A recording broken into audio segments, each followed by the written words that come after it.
बिस्मिल्लाहिर्रहमानिर्रहीम। अस्सलाम वालेकुम नादरीन, आप यूट्यूब चैनल देख रहे हैं। मैं इमरान खान हूँ। 90 दिन में इंतखाबात के हवाले से सुप्रीम कोर्ट ऑफ पाकिस्तान ने पहले दिन समाअत की है। इस पे मैं आपको खबरें दूंगा आज कि अब मामला कहाँ जाएगा और कंट्रोवर्सीज़ कौन कौन सी पैदा होने जा रही हैं और सुप्रीम कोर्ट ऑफ पाकिस्तान इन मामलात को कैसे देखेगी। दूसरी जानिब मरीम नवाज़ ने पाकिस्तान के हाजिर सर्विस जजेस के ऊपर ये अलगार कर दी है, उनके ऊपर घिनौने और भोंडे इल्ज़ामात लगाए हैं। इसके बारे में मैं आपको बताऊंगा कि पाकिस्तान के अंदर जो है वो एक आइन तो है लेकिन दो दस्तूर हैं अलग अलग। गरीब के लिए अलग है, अमीर के लिए अलग है, एलीट क्लास के लिए अलग है, मिडिल क्लास के लिए और लोअर क्लास के लिए अलग है। और उसकी एक मिसाल और भी है मेरे पास, वो भी आपको बताऊंगा। जेल भरो तहरीक कहाँ तक पहुंची, हुकूमत उसको नाकाम करने के लिए क्या कुछ कर रही है, जबकि पाकिस्तान तहरीक इंसाफ के पास कौन से ऑप्शंस बाकी हैं उन पे भी हम बात करेंगे। जो सबसे बड़ी चीज़ है और बड़ी खबर है वो चीफ जस्टिस ऑफ पाकिस्तान के रिमार्क्स हैं। उन्होंने कहा कि इलेक्शन 90 दिन में होने चाहिए, आइन के खिलाफ वर्जी बर्दाश्त नहीं की जाएगी। चीफ जस्टिस उमर अता बंदयाल ने पंजाब और खैबर पख्तूनख्वा में इंतखाबात में ताख़ीर पर हुकूमत समेत तमाम सियासी जमातों को नोटिस जारी किया था और ये आज की समाअत में किया और कहा कि आइन के मुताबिक इलेक्शन असम्बलियाँ तहलील होने के 90 दिन में किए जाते हैं और सुप्रीम कोर्ट आइन की खिलाफ वर्जी बर्दाश्त नहीं करेगी। सुप्रीम कोर्ट के चीफ जस्टिस उमर अता बंदयाल की सरबराही में पंजाब और खैबर पख्तूनख्वा में इंतखाबात पर अज खुद नोटिस केस की समाअत 9 रुकनी लार्जर बेंच ने की है। इस बेंच के अंदर जो जज शामिल हैं मैंने आपको कल भी बताया था, ज़रा सुन लीजिए क्योंकि जजेस के जो नाम हैं ये आपको आने वाले दिनों में खबरों में बहुत ज़्यादा मिलेंगे। बेंच में चीफ जस्टिस उमर अता बंदयाल साहब, justice Ijazul Ahsan, justice Munib Akhtar, justice Mazahir Ali Naqvi, justice Mohammad Ali Mazhar, justice Yahya Khan Afridi, justice Mansoor Ali Shah, justice Athar Minallah और जस्टिस जमाल खान मंदोखेल इसके अंदर शामिल हैं। और इसमें जो अली ज़फ़र साहब हैं वो नुमाइंदगी कर रहे थे पाकिस्तान तहरीक इंसाफ वालों की और सदर पाकिस्तान के हवाले से वो कुछ चीज़ें लाना चाहते थे। कुछ डिस्कशंस आज हुई हैं लेकिन कुछ सवालात भी पैदा हो गए हैं। एक तो जस्टिस मंदोखेल साहब ने ये कहा कि अज खुद नोटिस के ऊपर उन्होंने बार बार इशारा किया और नुक्ता उठाया कि क्या अज खुद नोटिस हो सकता है, तो चीफ जस्टिस ऑफ पाकिस्तान ने उसका रिप्लाई भी किया। लेकिन अब ये क्योंकि केस है और सुप्रीम कोर्ट ऑफ पाकिस्तान इसको सुन रही है, इसमें इस नुक्ते को भी ज़ेरे बहस लाया जाएगा। दूसरा जो इंपॉर्टेंट नुक्ता है वो एक और जो उठा दिया अतर मिनुल्ला साहब ने कि क्या ये जो असम्बली की तहलील हुई है, असम्बलियाँ तहलील हुई हैं, इनके हवाले से उन्होंने एक नुक्ता उठाया अतर मिनुल्ला साहब ने। वो मैं एज इट इज़ आपको पढ़ के बता दूँ कि अदालती मामला है तो उसको उसी तरह जाना चाहिए। इसमें अतर मिनुल्ला ने सवालात उठाए कि असम्बली तोड़ने का इख्तियार इस्तेमाल करना जो है उसका भी जायज़ा लेना चाहिए। क्या वज़ीर आला सियासी रहनुमा की हदायत पर असम्बली तोड़ सकते हैं? अवाम ने नुमाइंदों को 5 साल का मैंडेट दिया था, देखना होगा कि वज़ीर आला ने असम्बली तोड़ने का इख्तियार का इस्तेमाल दुरुस्त किया या नहीं। अब ये वाला मामला जो है इसको भी दोबारा से देखा जाए। ये दो चीज़ें हो गई, एक आज खुद नोटिस का मामला, दूसरा मामला ये है कि जो असम्बली तोड़ी है वज़ीर आला ने या वज़राए आला ने अपने लीडर के अहकामात के ऊपर, वो दुरुस्त है या गलत है। अब देखिए 1.5 महीना गुजर गया असम्बली को टूटे हुए लगभग, और 12 तारीख को पंजाब असम्बली टूटी थी। आज 1 महीना और लगभग 13-14 दिन गुजर गए हैं। ये 1.5 महीने के बाद तो ये मुमकिन नहीं है कि दोबारा से असम्बलियाँ बहाल कर दी जाएं। क्या वापस बहाल कर दी जाएंगी, ये सवाल भी उठाया जा रहा है। देखिए इस वक्त पीडीएम की हुकूमत को और एस्टेब्लिशमेंट को सबसे ज़्यादा ये सूट करता है कि ये दोनों असम्बलियाँ बहाल हो जाएँ और ये दोनों असम्बलियाँ बहाल होने के बाद बाउंड कर दिया जाए कि असम्बलियाँ अपनी मुद्दत पूरी करेंगी। हालांकि आईने पाकिस्तान के अंदर जो असम्बलियों की तहलील का इख्तियार मौजूद है वज़राए आला के पास और वज़राए आज़म के पास, वो कैसे उनसे छीना जा सकता है। हालांकि ये 1973 के आइन के अंदर बाकायदा दर्ज है और 1973 के आइन का हिस्सा है। कोई भी अदालती फैसला आइन के बुनियादी हिस्से को क्या हटा सकता है या उसके अंदर तब्दीली कर सकता है या आइन के अंदर मौजूद एक इख्तियार को वापस लिया जा सकता है। मिसाल के तौर पे आइन जो है वो आज़ादी इजहार राय उसको इंश्योर करता है। तो क्या अदालत कह सकती है कि आज के बाद पाकिस्तान में इजहार राय की आज़ादी नहीं होगी, या बुनियादी इंसानी हकूक़ या और बहुत सारी चीज़ें हैं वो आइन का हिस्सा है। तो जो आइन के अंदर दर्ज है उसको तब्दील नहीं किया जा सकता जब तक कि 2/3 अक्सरियत से कौमी असम्बली और फिर बाद में सेनेट बाकायदा इसको मंजूर ना करे। 2/3 अक्सरियत दरकार होती है आइन में तरमीम के लिए। जब तक आइन में तरमीम ना कर ली जाए तब तक ये हो नहीं सकता। बहरहाल ये अदालत के अंदर मामला है, ये सवाल तो उठाए गए हैं, देखते हैं कि इनका क्या बनता है। लेकिन जो सबसे बड़ा सवाल है वो चीफ जस्टिस ऑफ पाकिस्तान ने उस सवाल को बार बार दोहराया और उन्होंने कहा कि मामला ये है कि इंतखाबात होने चाहिए 90 दिन के अंदर। आईने पाकिस्तान ये कहता है, दिन जो हैं वो पीछे कम रह गए हैं और अब ये अदालत के अंदर मामला आ गया है। हाई कोर्ट का ऑर्डर होने के बाद गवर्नर और इलेक्शन कमीशन अपीलों में चले गए हैं, लिहाजा अब सुप्रीम कोर्ट ऑफ पाकिस्तान इस मामले को देख सकती है क्योंकि वक्त कम है और इंतखाबात 90 दिन के अंदर होने चाहिए। अब इसमें जो हुकूमत की कोशिश होगी वो क्या होगी? हुकूमत और उनके वकला ये कोशिश करेंगे कि इस केस को डिले करें, इसको लंबा करें और इसको वहां तक ले जाएं जहां से 90 दिन के अंदर इलेक्शन होना मुमकिन ना रहे। तो फिर उसके बाद एक स्टेज जो है वो उससे जान छुड़वा लेंगे कि जनाब अब 90 दिन का तो टाइम गुजर गया है, अब 90 दिन के अंदर तो इलेक्शन हो नहीं सकते, तो लिहाजा अब कोई और रास्ता निकाला जाए। तो फिर मामले को कहीं और लेकर जाएंगे। दूसरा, वो ये चाहेंगे कि कुछ भी करके ऐसी कंट्रोवर्सीज पैदा हो जाएं कि ये बेंच टूट जाए और ये मुकदमा यहां पे रुक जाए या 10-15 दिन का डिले हो जाए, कम से कम 10 दिन का डिले तो वो चाहेंगे, 10-12 दिन का ये केस लंबा लटकता चला जाए। लेकिन सुप्रीम कोर्ट ऑफ पाकिस्तान ने सुबह 11 बजे की तारीख दी है, यानी कल सुबह 11 बजे, कल से मुराद जो है वो जुमे की सुबह 11 बजे, और फिर पीर वाले दिन से बाकायदा इसकी समाअत होगी और तमाम केसेस को शिफ्ट किया जाएगा। पूरा हफ्ता इस केस को सुना जाएगा। आइन तो ये कहता है कि इंतखाबात 90 दिन के अंदर हो। अब ये जो सुप्रीम कोर्ट का सो मोटो नोटिस है, इसने नींदें हराम कर दी हैं पीडीएम की, यानी बूट पॉलिश करने के बावजूद, बूटों को बड़ा टका के पॉलिश किया है शरीफ खानदान ने, लेकिन इसके बावजूद उनके पास हुकूमत मौजूद है, पॉपुलैरिटी मौजूद नहीं है। और बगैर पॉपुलैरिटी के इलेक्शन में जाना खुदकुशी करना है सियासी तौर पे। मरियम नवाज साहिबा और नवाज शरीफ साहब, इन्होंने बगौर जायदा ले लिया है पंजाब का घूम फिर के। ये जिस जिले में भी जाते हैं वहां पे मार्की के अंदर, अभी जो सरगोदा के अंदर प्रोग्राम किया मरियम ने आज, वो मार्की के अंदर किया, एक जो शादी हाल टाइप होती है मार्की, उसके अंदर किया। इसी तरह जहां जहां वो जा रही हैं, शादी हॉल्स के अंदर, मार्कीज के अंदर, इंडोर्स के अंदर वो अपने प्रोग्राम कर रही हैं मरियम नवाज साहिबा।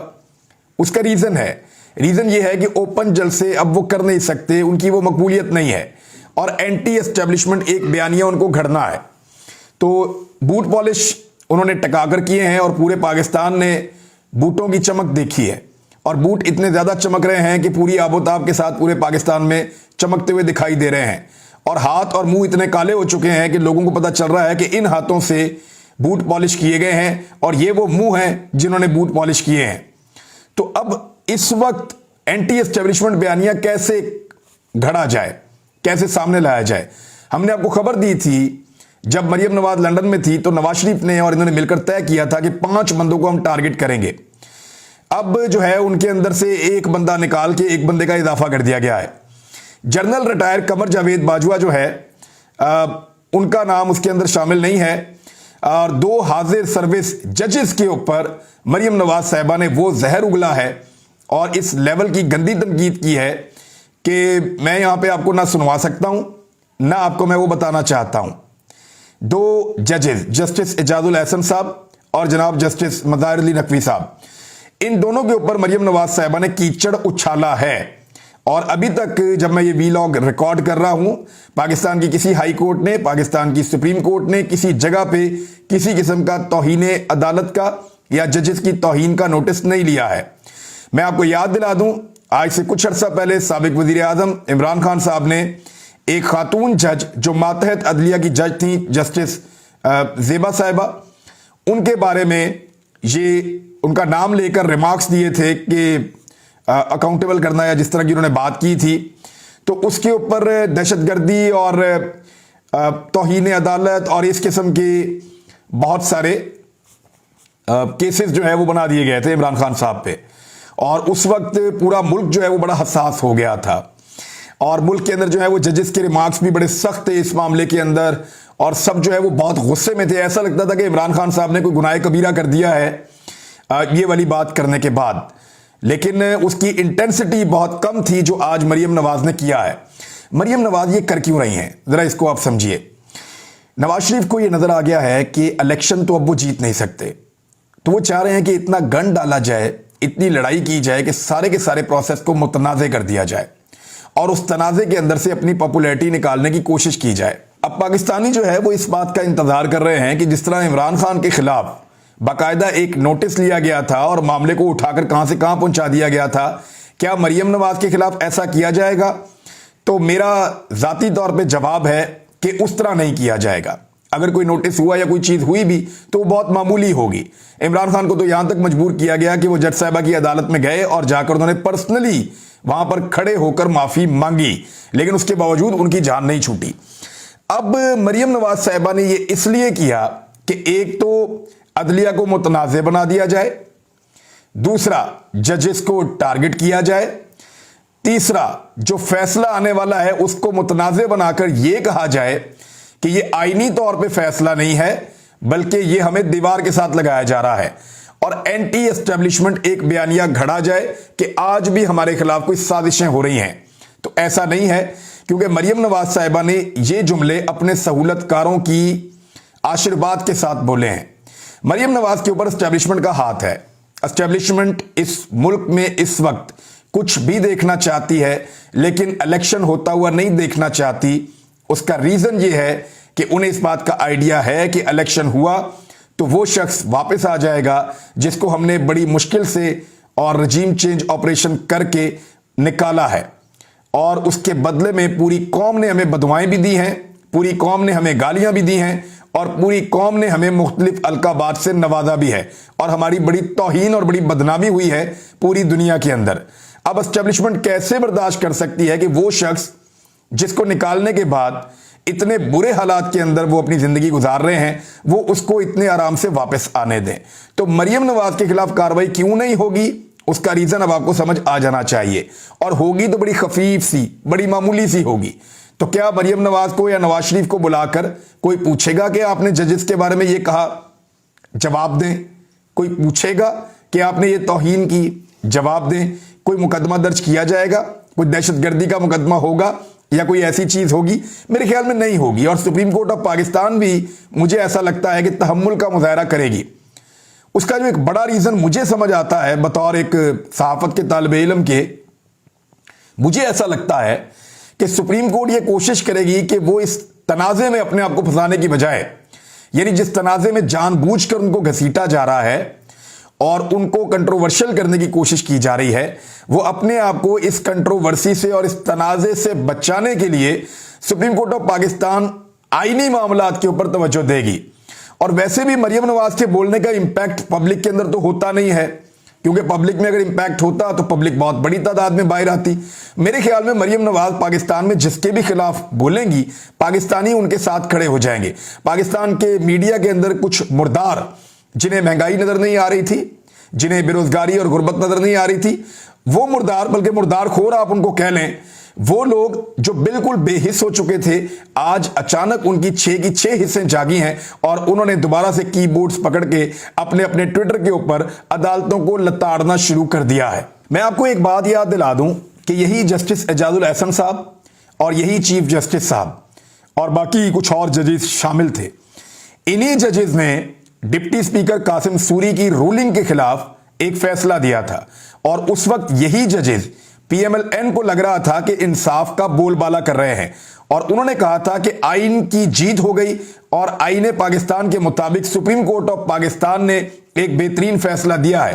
یہی ججز جب متفقہ طور پہ وہ فیصلہ دے رہے تھے تو پی ایم ایل این کو کوئی اعتراض نہیں تھا, لیکن آج جب یہی ججز دوبارہ آئین کے مطابق انتخابات کی طرف جانے کی بات کر رہے ہیں تو پی ایم ایل این کو اعتراض ہے. انہیں جو, اور اس وقت دیکھیں نا, اسٹیبلشمنٹ اس وقت کچھ اور چاہتی تھی کہ عمران خان کو ہر حال میں نکالا جائے, اور آج اسٹیبلشمنٹ چاہتی ہے کہ عمران خان کا رستہ ہر حال میں روکا جائے. تو اسٹیبلشمنٹ کے پاؤں میں پی ایم ایل این پوری کی پوری اپنا وجود سمیٹ کر بیٹھی ہوئی ہے. یہ میں آپ کو ایک تصویر دکھا رہا ہوں, ذرا یہ تصویر دیکھیں. یہ سردار عبد الرحمان کھیتران کی ہے. اس کیس کے اندر جو لڑکی की लाश मिली थी वो खातून नहीं है जो कुरान पाक उठाकर बोल रही थी, लेकिन जो 2 बच्चों की लाश मिली है वो मुबैना तौर पे उन्हीं के बच्चे हैं। जबकि वो जो लड़की की लाश है जिसके मुंह पर 3 गोलियां मार के उसको तेजाब के साथ उसका चेहरा बिगाड़ा गया था, वो खातून नहीं है, वो कोई और लड़की है और उसके ऊपर इन्वेस्टिगेशन चल रही है। लेकिन गिरफ्तार शख्स को आज जिस तरीके से प्रोटोकॉल दिया गया, इस शख्स को जिस तरीके से सेफ हाउस के अंदर रखा गया और थाने के अंदर बंद नहीं किया गया, और जिस तरीके से ये शख्स बेहतरीन कपड़ों में निकलकर विक्ट्री का निशान बना रहा था, तो इस चीज ने एक चीज पे पाकिस्तानियों का ईमान पक्का कर दिया कि अगर आप पाकिस्तान के ताकतवर हलकों या एस्टेब्लिशमेंट के खिलाफ कोई जायज सवाल भी उठाएंगे तो आपके मुंह पर काला कपड़ा डाला जाएगा, आप गद्दार हैं, आप बागी हैं, आपको नंगा किया जाएगा, आपके नाजुक अज़ा के ऊपर करंट लगाया जाएगा, आपको टॉर्चर किया जाएगा, आपको गालम गलोच की जाएगी, आपके लिए जमीन तंग कर दी जाएगी अगर आपने सिर्फ जायज सवाल पूछ लिया पाकिस्तान की एस्टेब्लिशमेंट के किरदार के बारे में। लेकिन अगर आपने पाकिस्तान की एस्टेब्लिशमेंट को कुछ नहीं कहा तो चाहे आप कातिल हैं, चाहे आप बेईमान हैं, चाहे आप फ्रॉडिये हैं, चाहे आपने मुल्क को लूटा है, चाहे आपने जेन्युइनली अपने पाकिस्तान के साथ और अपने हलफ के साथ गद्दारी की है, चाहे आप निजी जेलें बनाएं, चाहे आप लोगों को उनके अंदर कैद रखें, आपको किसी किस्म की तज़हीक का सामना नहीं करना पड़ेगा। तो यह है पाकिस्तान का कानून और पाकिस्तान का इंसाफ। अब तक के लिए इतना ही। अपना ख्याल रखिएगा, अपने चैनल का भी। अल्लाह हाफिज।